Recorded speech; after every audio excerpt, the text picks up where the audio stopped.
हमेशा अपने कर्मों पर विश्वास रखिए, राशियों पर नहीं। क्यों? क्योंकि दोस्तों, राशि तो राम और रावण की एक ही थी, लेकिन नियति ने उन्हें फल उनके कर्मों के अनुसार दिए। Think about it.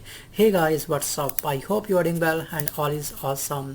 सो आज के इस वीडियो में हम डिस्कस करने वाले हैं क्राउन सामान्य ज्ञान की इस बुक का एक मोस्ट टाइम पे चैप्टर, जिसका नाम है वैदिक काल।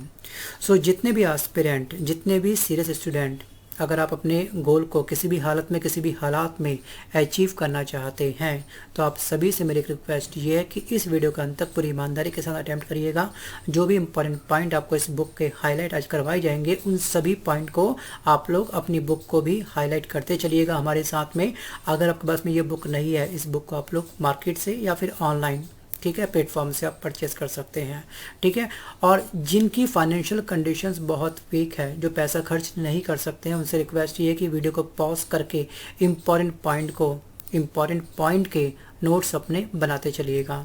आई होप सो अपनी बातों को अच्छे से समझ पाए होंगे। तो चलिए शुरुआत करते हैं इस चैप्टर की, जिसका नाम है वैदिक काल। और ये चैप्टर आपको मिलेगा इस बुक में पेज नंबर 10 पर। तो पेज नंबर 10 को ओपन कर लीजिए। तो चलिए फ्रेंड्स, शुरुआत करते हैं आज के अपने इस वीडियो की। चैप्टर का नाम है वैदिक काल।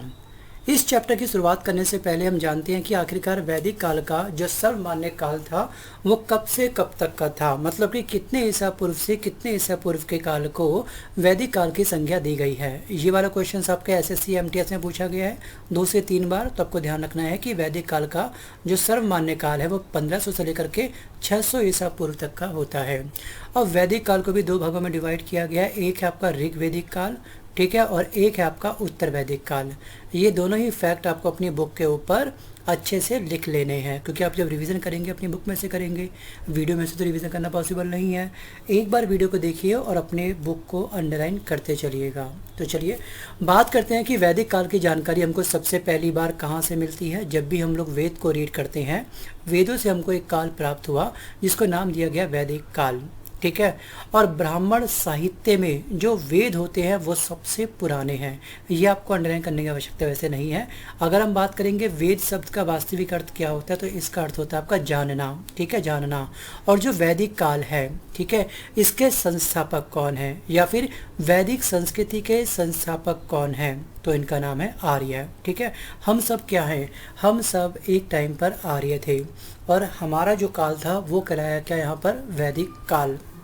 सो आगे बात करते हैं कि वैदिक संस्कृति क्या थी। एक ग्रामीण संस्कृति थी, और यहाँ पर लिपि का किसी भी व्यक्ति को ज्ञान नहीं था। ठीक है, लिपि का यहाँ पर क्या था? किसी भी व्यक्ति को ज्ञान नहीं था। और वेदों का जो भी ज्ञान था वो केवल मौखिक रूप से, ठीक है, बोला गया, एक से दूसरे व्यक्ति को बताया गया, और ये श्रवण परंपरा के द्वारा, ठीक है, पीढ़ी दर पीढ़ी क्या होता था, ये ज्ञान पहुँचाया जाता था। और इसी ज्ञान को हम कहते थे क्या? श्रुति। ठीक है। वेदों का एक अन्य नाम भी है जिसको हम कहते हैं क्या? श्रुति। करिए इसको फटाफट से अंडरलाइन। और संपूर्ण जो हमारे साहित्य है उनको 2 भागों में बांटा गया है। एक भाग है आपका क्या? श्रुति। ठीक है, जो केवल क्या है? श्रुति साहित्य में वेदों के अतिरिक्त ब्राह्मण, आर्णयक और उपनिषद आती है, और ये लंबे समय तक श्रवण परंपरा के माध्यम से चलते आए, और बाद में इनका संकलन हुआ, इनको कंपाइल किया गया। और इनका कंपाइलेशन किसने किया था? वेदों का जो संकलन किया है वो किसने किया है? कृष्ण द्वैपायन व्यास ने। ठीक है, इनको हम कहते हैं क्या? वेद व्यास। तो एग्ज़ाम में एसएससी सीजीएल 2012 में एक एग्ज़ाम था, वहाँ पे आपसे पूछा गया था कि वेदों का संकलन करता कौन थे। इनका नाम है वेद व्यास। ठीक है, ये फैक्ट आपको ध्यान रखना है। आगे बात करते हैं वेद के बारे में। देखिए, वेद की शुरुआत हो गई है। हमारे पास कितने वेद हैं? कुल 4 वेद हैं। ये नाम आपको अच्छे से याद रखने हैं: ऋग्वेद, सामवेद, यजुर्वेद और अथर्ववेद। और अगर हम बात करेंगे, इन तीनों वेद का एक संकलन करके एक नया संकलन किया गया, एक नया वेद बनाया गया, जिसको नाम दिया गया वेद त्रयी। लिख लीजिए इसको, शायद ये आगे आपको पढ़ने को मिले इस बुक में। इसको हम कहते हैं वेद त्रयी। अब बात करते हैं ऋग्वेद। ऋग्वेद में कुल कितने मंडल हैं? तो मंडलों की संख्या आपकी 10 है। ठीक है। कितने सूक्त हैं इसमें? तो इसमें सूक्तों की संख्या आपकी है 1028। अगर हम बात करेंगे यहाँ पर कितने मंत्र हैं, देखिए कुल जो मंत्र हैं इसमें है 10,580। ठीक है, कुल मंत्र।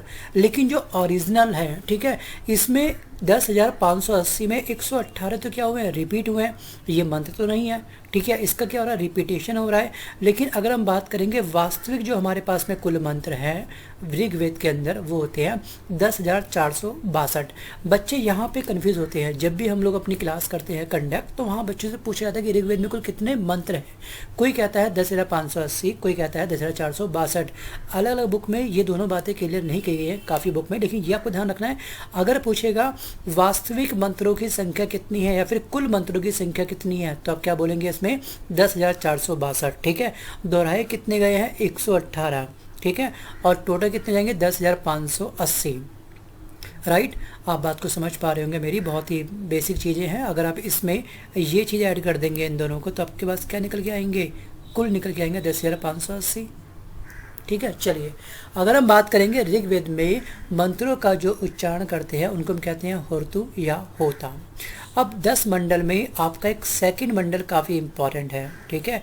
सेकंड मंडल, ठीक है, दूसरे से लेकर के जो आपका 7वें मंडल को क्या नाम दिया गया है, इसको नाम दिया गया है प्राचीन मंडल, या फिर इसको हम कहते हैं वंश मंडल। क्या कहते हैं इसको, वंश मंडल या फिर प्राचीन मंडल।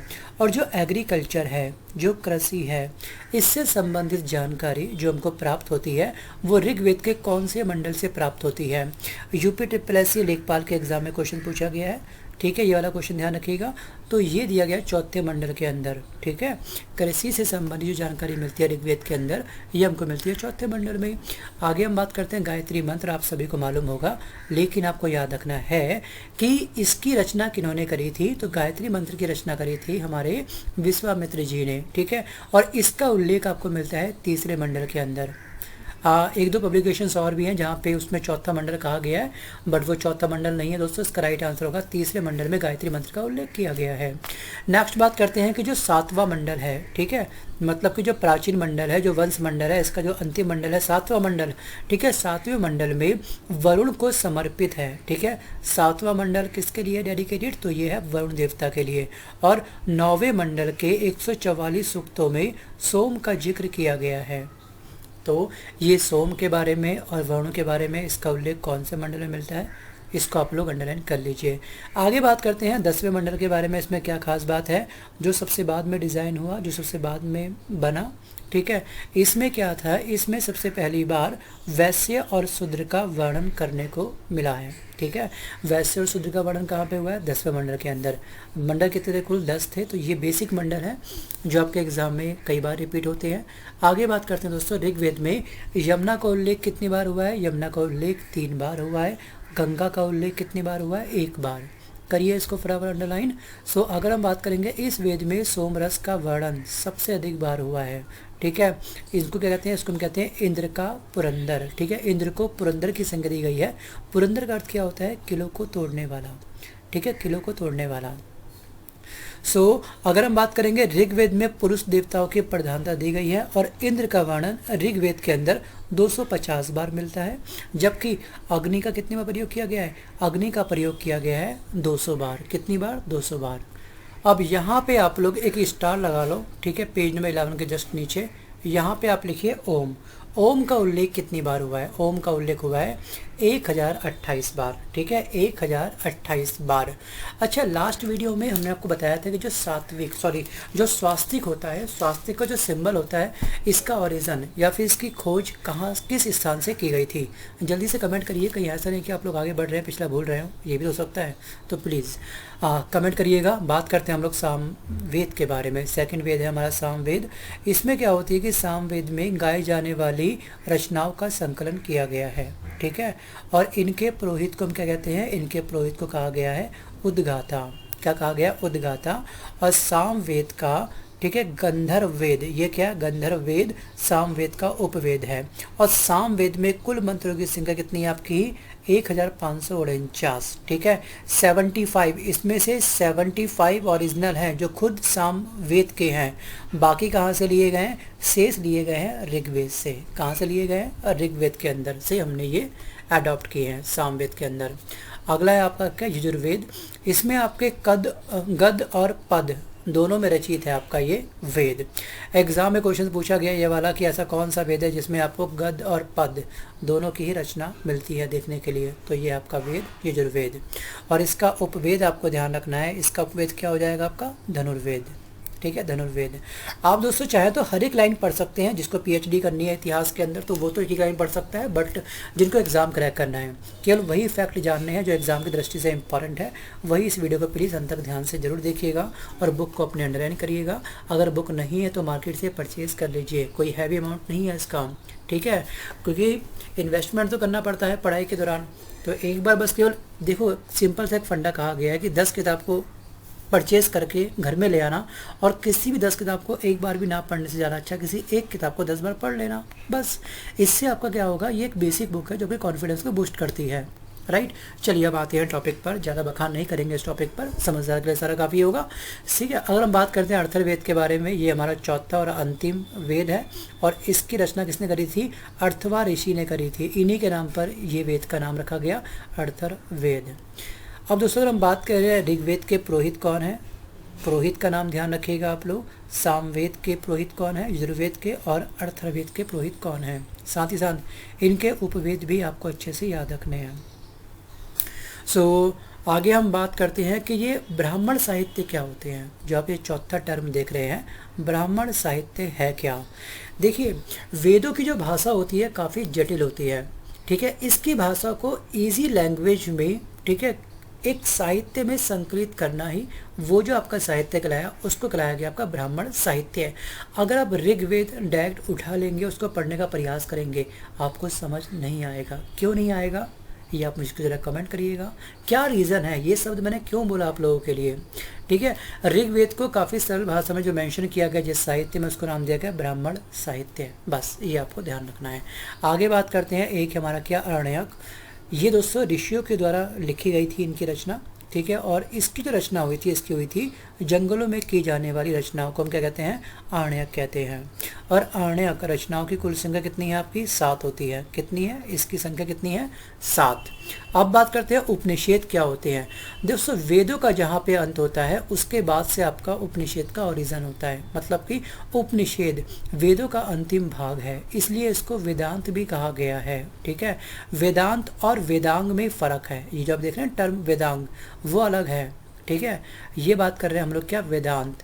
तो उपनिषेद का अन्य नाम क्या है, एसएससी CHSL 2011 में, ठीक है, RRB NTPC 11/2/2012 में, ठीक है, महेंद्र घाट वाले एग्जाम में पूछा गया क्वेश्चन कि उपनिषेद का अन्य नाम क्या है, तो इसका नाम है वेदांत। और उपनिषेद की कुल संख्या कितनी होती है आपकी, 108 होती है, जिसमें महत्वपूर्ण कितनी है, केवल 11। अब उपनिषेद में एक उपनिषेद और इम्पॉर्टेंट है, उसका नाम है मुंडको उपनिषेद। यहाँ से हमने क्या लिया है, यहाँ से हमने लिया है सत्यमेव जयते, राइट। अगर हम बात करेंगे नचिकेता यम का संवाद हमको किस उपनिषेद में मिलता है, तो इस उपनिषेद का नाम है आपका कंठोप उपनिषेद, ठीक है, कंठोप उपनिषेद। आगे हम बात करते हैं कि अर्थवेद, ये पार्ट उस वाले अर्थवेद का था, तो आप इसको अंडरलाइन कर लीजिएगा। गोत्र शब्द का उल्लेख पहली बार कहाँ मिलता है, अर्थवेद में मिलता है हमको। चांदी और गन्ने का सबसे पहली बार उल्लेख कहाँ मिलता है हमको, अर्थवेद में मिलता है। आगे हम बात करते हैं दोस्तों उपनिषेद के बारे में। तो उपनिषेद में आपको एक चीज़ और ध्यान रखना है, जो हम शब्द सुनते हैं भक्ति, ठीक है, वो इंसान भक्ति में काफ़ी तल्लीन हो गया है, लीन हो गया है। तो भक्ति शब्द का उल्लेख सबसे पहली बार हमको किस उपनिषेद में मिला है, तो उस उपनिषेद का नाम है आपका श्वेताश्वतर, ठीक है। तो ये उपनिषेद का नाम आप ध्यान रखिएगा। अब बात करते हैं वेदांग। देखिए वैदिक मूल ग्रंथ का अर्थ समझने के लिए वेदांग अर्थात वेद के अंगभूत शास्त्रों की रचना की गई है। और वेदांग की संख्या कितनी है हमारे पास में, 6 होते हैं हमारे पास क्या, वेदांग। अब बात करते हैं स्मृति ग्रंथि के बारे में। देखिए स्मृति ग्रंथ, ठीक है, स्मृति ग्रंथ क्या होते हैं, जो मेमोरी बेस पर बनाए जाते हैं जो ग्रंथ, जैसे ये हिंदू धर्म के कानूनी ग्रंथ भी इनको कहा जाता है, ठीक है। कानूनी ग्रंथ ये किसका नाम है, तो ये नाम है आपका स्मृति ग्रंथ का।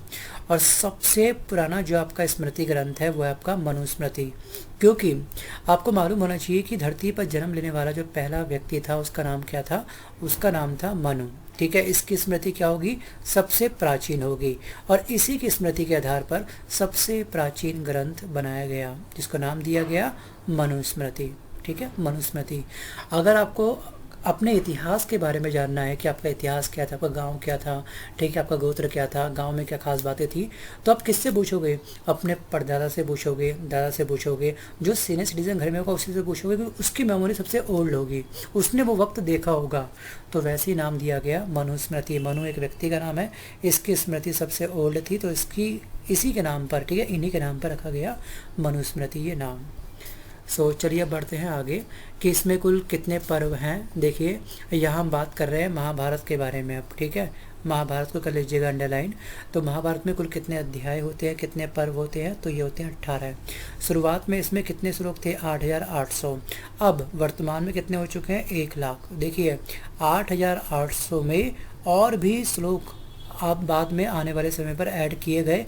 अब कितना हो चुका है वर्तमान में? 1 लाख इसमें क्या है? श्लोक हैं। उसके बाद हम बात करेंगे कि रामायण के बारे में। आपको मालूम चाहिए कि रामायण में कुल श्लोक कितने हैं? मूलतः शुरुआत में जो ये रामायण बना था उस समय इसकी जो रचना वाल्मीकि जी ने करी थी, उस समय इसमें श्लोक थे 6000। अब वर्तमान में कितने हो चुके हैं? 24000 श्लोक अब वर्तमान में हो चुके हैं।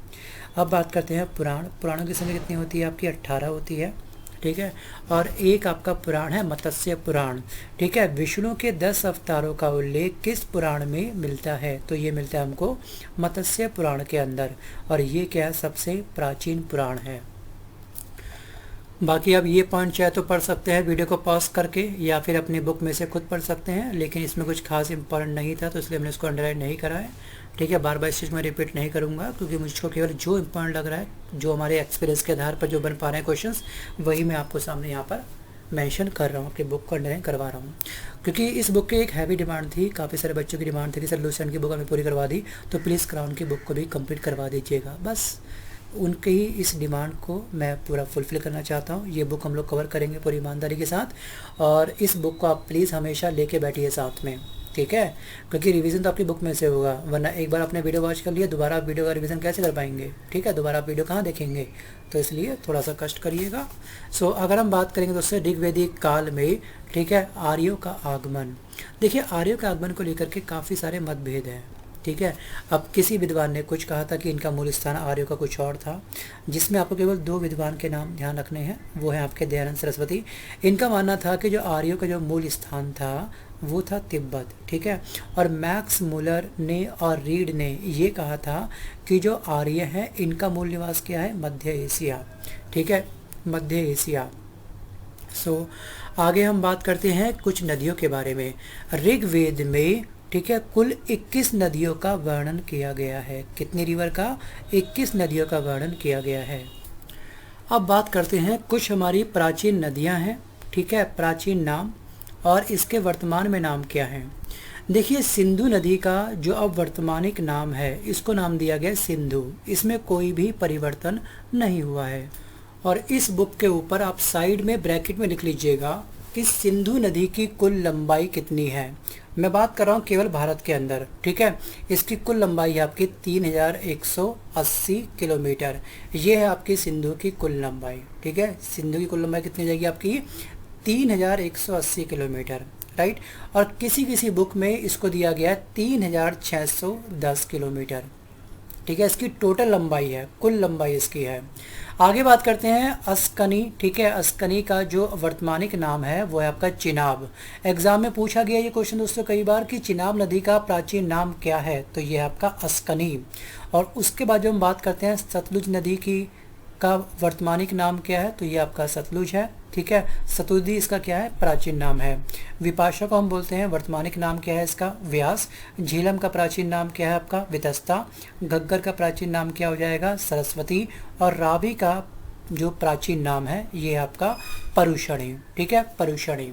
सो अब यहाँ पर आपको कुछ नदियों की लंबाई अच्छे से ध्यान रखनी है, ठीक है, एग्ज़ाम में पूछा जाता है कई बार। तो आप प्लीज़ सिंपल सा एक चीज़ आप लिख लीजिएगा। ये जो आप देख रहे हैं सतलुज रिवर, इसकी लंबाई होती है दोस्तों 1450 किलोमीटर। और जो आप देख रहे हैं घग्गर रिवर, ठीक है, घग्गर रिवर की भी आप लंबाई लिख लीजिए, बहुत ही इंपॉर्टेंट क्वेश्चन है ये, ठीक है। इसकी कुल लंबाई होती है 1080 किलोमीटर, ठीक है, 1080 किलोमीटर। चलिए आगे हम बात करते हैं, अगला फैक्ट देखते हैं कि अफ़गानिस्तान की कुछ नदियां हैं, ये आपको केवल रीड करनी है, अंडरलाइन नहीं करेंगे तो चलेगा क्योंकि यहाँ से एग्जाम में क्वेश्चन कोई नहीं पूछा गया अब तक। सो अगर हम बात करेंगे, सिंधु आर्यों की सबसे प्रमुख नदी थी, ठीक है, जिसका उल्लेख वेदों के अंदर सबसे अधिक बार दिया गया है। और इस सिंधु नदी का एक अन्य नाम भी है, इसको क्या बोलते हैं, इसको बोलते हैं हिरण्ययानी भी इसको कहा गया है। नेक्स्ट पॉइंट देखते हैं, आगे बढ़ते हैं कि शतपथ ब्राह्मण में नर्मदा नदी का वर्णन किया गया है, जिसे हम लोग रेवेतरा नदी भी कहते हैं। तो रेवेतरा नदी ये क्या है, ये आपका नर्मदा नदी का प्राचीन नाम है। नर्मदा नदी का प्राचीन नाम क्या है, रेवेतरा। क्या नाम हो जाएगा इसका, रेवेतरा। अब एग्जाम की दृष्टि से आपको नर्मदा नदी का ओरिजिन कहाँ पे होता है, कहाँ से होता है और इसकी कुल लंबाई कितनी है, जल्दी से कमेंट करिए जितने हमारे ओल्ड स्टूडेंट हैं, कंजूसी मत करिए बिल्कुल भी। सो आपको याद रखना है कि नर्मदा नदी का ओरिजिन अमरकंटक पहाड़ी जो मध्य प्रदेश में स्थित है, यहाँ से इसका ओरिजिन होता है और इसकी कुल लंबाई कितनी होती है आपकी 1312 किलोमीटर इसकी कुल लंबाई है। ठीक है, ये क्या इसकी कुल लंबाई है।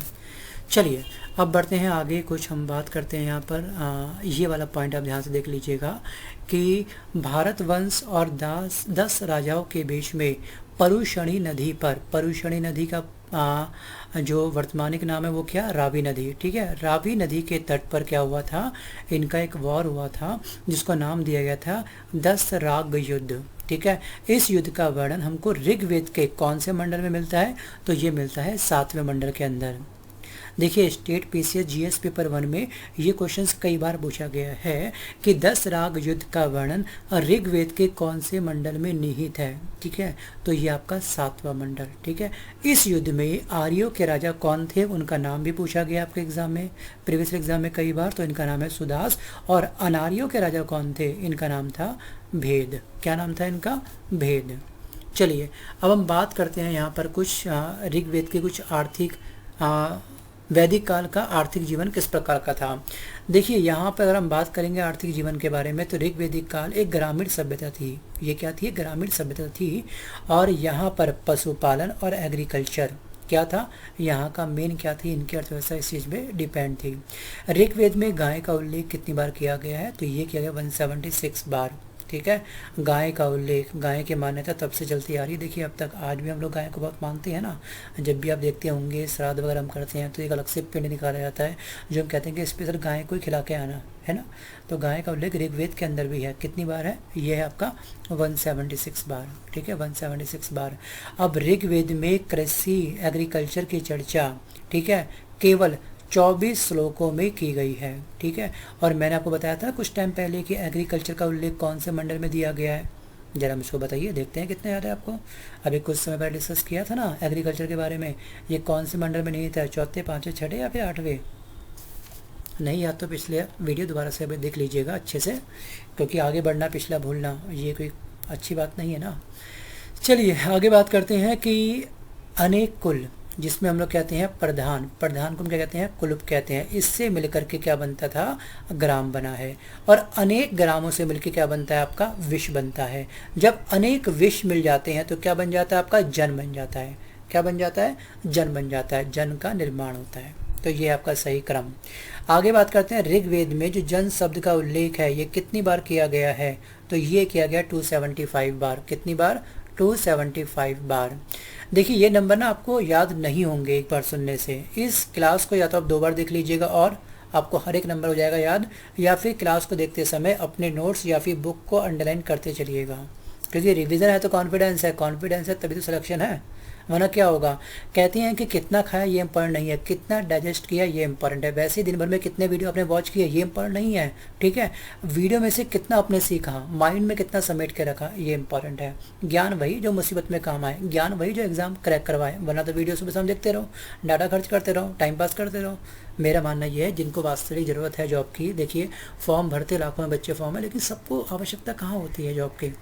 ठीक है, जिसको आवश्यकता होती है वो तरीके से पढ़ता है, उसको इतना समझाने की आवश्यकता नहीं पड़ती जितना मैं को समझा रहा हूँ।